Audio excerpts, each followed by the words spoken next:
Ngayong gabi sa Reaksyon, silipin natin ang mga balita sa likod ng mga headline. Excited, pero syempre medyo ninenervyos pa rin ng onte. Pero sobrang desidido na naman ako sa gagawin ko. Gusto namin yung ginagawa namin kasi in a way nga, nirepresenta namin yung majority ng mga kababaihan na feeling namin tinataboy ng media dahil malaki sila, hindi na sila nirepresenta. Sa FOI, walang pagtatabuan ng kalokohan dahil may hanap buhay. Maging isang eco-ward. Alam mo dito sa ating bansa, basta politiko ka or gusto mo tumakbo sa politics, kagad-agad sabihin ng tao premature campaigning. Amin naman pera yan. Pinaghirapan naman namin yung pera and we're entitled to spend it as what we like to spend it on. If it so happens that I'm the poster boy because I am identified with it, what can I do?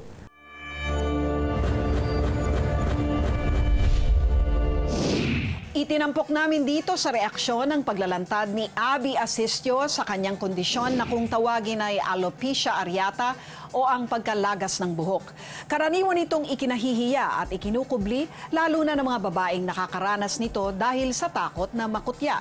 Pero matapos naming ipalabas ang kwento ni Abby, buong tapang niyang tinanggal ang kanyang wig at ipakita sa publiko ang kanyang ulo na walang buhok. Noong nakaraang linggo, ibinahagi sa atin ni Abby ang kondisyon na kanyang pinagdaraanan, ang alopecia areata o pagkakalbo ng kanyang buhok. 4 na taong gulang pa lang si Abby, problema na niya ang pagkakalbo. Ito kasi ang dahilan kung bakit siya laging nabubuli. Kaya naman si Abby nagtago sa mga wig. My parents would always try to be strong about everything. Hanggang sa umabot sa point na sabi ko na lang, okay na, kaya ko naman. Kaya ko naman. So, eventually, nag-cope naman ako. I turned out to be a pretty okay person. Pero hindi nagpatalo si Abby sa kanyang kondisyon. Sinimulan ni Abby ang isang photo campaign na naglalayong ipalaganap ang kaalaman tungkol sa alopecia areata. The idea was just post a photo of yourself doing this, tag alopecia areata awareness. Tas yun na, nakatulong ka na sa awareness.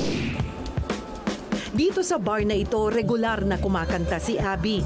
Pero espesyal ang gabing ito. Ito kasi ang coming out show ni Abby kung saan ipakikita niya na kalbo siya.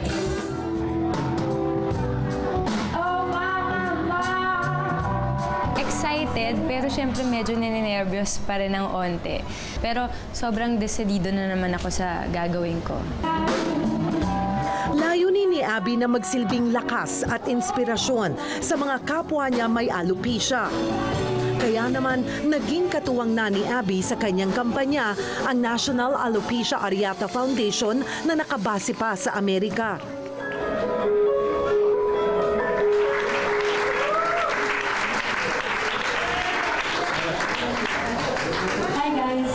Dumating na ang oras na pinakahihintay ni Abby. I just want to share with you a song that I wrote, and it's called Beautiful. And it's a song that I wrote to the little Abby. So, kung susulat ko siya, imagine ko na kinakantahan ko yung sarili ko nung bata ako. Pero ngayon, kaya ko siya kantahin para sa kung sino man yung mga tao na mabibless or may inspire ng story na sinishare ko.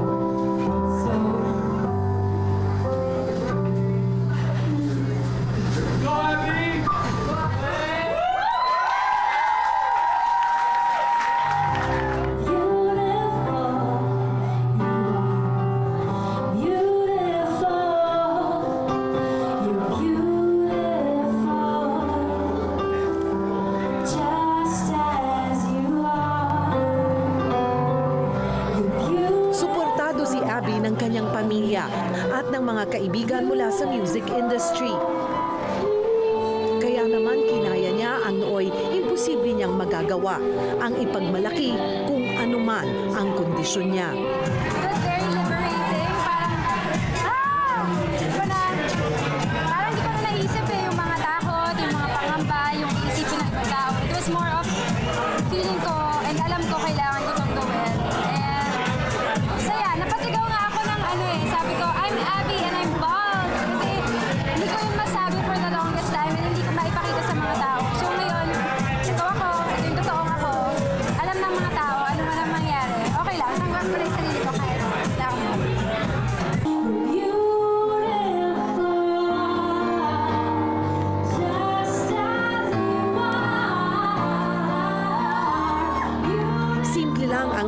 mensahe sa atin ng kwento ni Abby. Dapat lang nating tanggapin at yakapin kung sino at ano pa man tayo.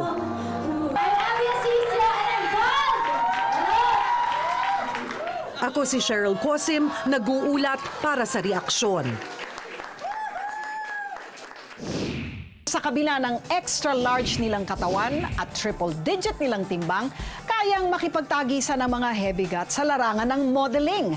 Tunghayan natin ang kwento ng dalawang bigatin na pinatunayang heavy is sexy.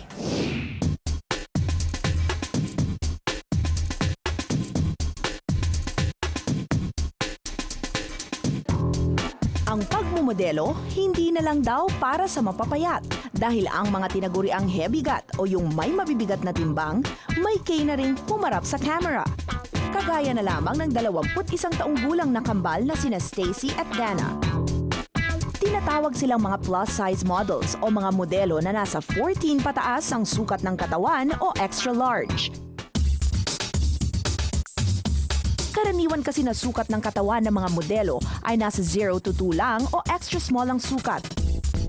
Si Stacy ay may vital statistics na 36, 32, 40 at may timbang na 170 pounds.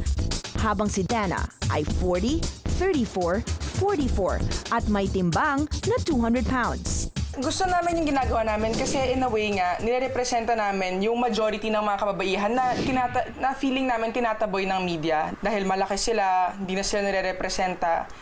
Sa pamamagitan ng kanilang blog na Plump Pinay, nakilala ang magkapatid sa mundo ng pagmumodelo. Kasi ang topic talaga ng blog namin is body acceptance.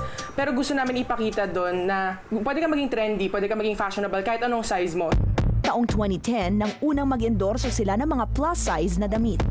Alam ko kasi may size, meron siyang market na pang plus size itong brand na to. Kaya nag-pray kami na sana one day, ganun lang, parang baka sakali lang, biglang may na-receive na lang kaming email na would you like to represent our brand, plus size, ganyan. Tapos parang kami talaga, totoo ba to? Mula sa damit na kanilang unang inendorso, nasundan na ito ng mga sapatos, salon. Nag-endorso na rin sila ng makeup at skincare clinic. Natuwa kami na kahit paano at least dito nagsisimula na din. Mas maging diverse yung pagkaka-represent sa babae sa media. At ang latest nilang endorsement, mga swimwear na sila pa ang nagdisenyo. Double extra large ang swimsuit ni Dana at extra large naman si Stacy. So nung last March, may nag-invite sa amin na mag-design ng sarili naming swimwear. At ang ginusto talaga namin, inisip namin, okay, magde-design tayo ng swimwear, pero gusto namin na lahat ng babae pwedeng suotin yung swimwear namin. So ginawa namin, XS yung size hanggang XXL. Habang nagdadalaga, hindi sila naging komportable sa kanilang katawan. Siyempre, pag teenager ka, di ba, insecurities, tapos nasa all-girls school ka pa, makita mo yung mga iba mong kaklase na nililigawan na ng mga 10 lalaki dahil lang ang malingkit, yung maliit yung size. 15 taong gulang ang kambal nang magsumikap silang magbawas ng timbang. Doon ako naging addict sa exercise nun, na talagang half cup of rice lang kakainin ko sa isang araw, tapos exercise galore na. Pero ang pangarap na magkaroon ng magandang hubog ng katawan, tila naging isang bangungot para kay Stacy. Hindi talaga ako kumain, as in tubig lang. Tapos nga nun, nagugutom ako. So, kakain ako ng sobrang dami, pero isusuka ako pagkatapos. So, naging bulimic naman ako. Si Dana naman, kahit pumayat na, bigo pa rin na makuha ang inaasam na pagtanggap ng ibang tao.